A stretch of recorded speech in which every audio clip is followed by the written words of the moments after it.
seorang ulama dari Maroko, mimpi bertemu Nabi. Kisah yang terjadi di zaman kita ini. Nabi berkata kepadanya, "Pergilah kamu ke Mekah, temui Fulan bin Fulan. Beritahu dia bahwa dia adalah ahli surga." Malam kedua pun dia mimpi yang sama. Malam ketiga pun juga, 3 malam berturut-turut mimpi Nabi dengan pesan yang sama. Maka ulama Maroko ini pun mengumpulkan hartanya, perbekalannya untuk pergi ke Mekah.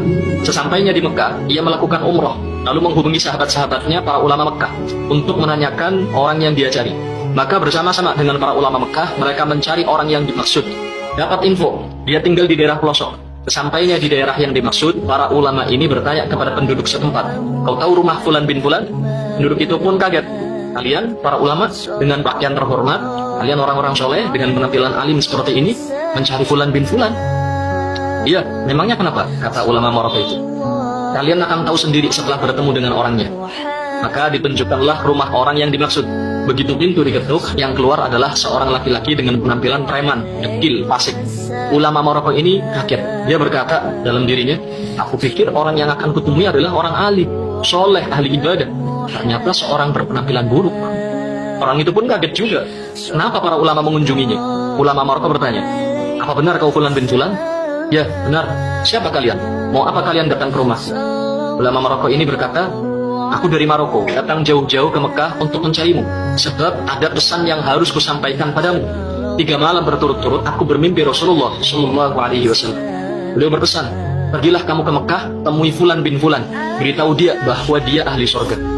Demi Allah, aku tak melebih-lebihkan apa yang beliau sampaikan ini. Orang ini pun menangis, menepuk-nepuk kepalanya, tak percaya. "Aku ahli surga? Oh, pasti bohong. Orang sepertiku tidak mungkin mendapat kabar seperti ini." Ulama Maroko ini mengatakan, "Wallahi, aku baru selesai umroh. Tidak mungkin aku dusta dalam kata-kataku." Orang itu pun terduduk lemas, dia menangis.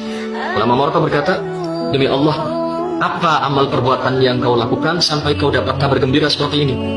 Dia pun menjawab, "Aku ini orang hina, orang paling rusak, paling bejat di kota ini. Aku selalu sembrono dalam sholat. Bertahun-tahun aku tak pernah ke Masjidil Haram padahal aku tinggal dekat Ka'bah. Aku ini orang rusak, aku tidak punya amal apapun."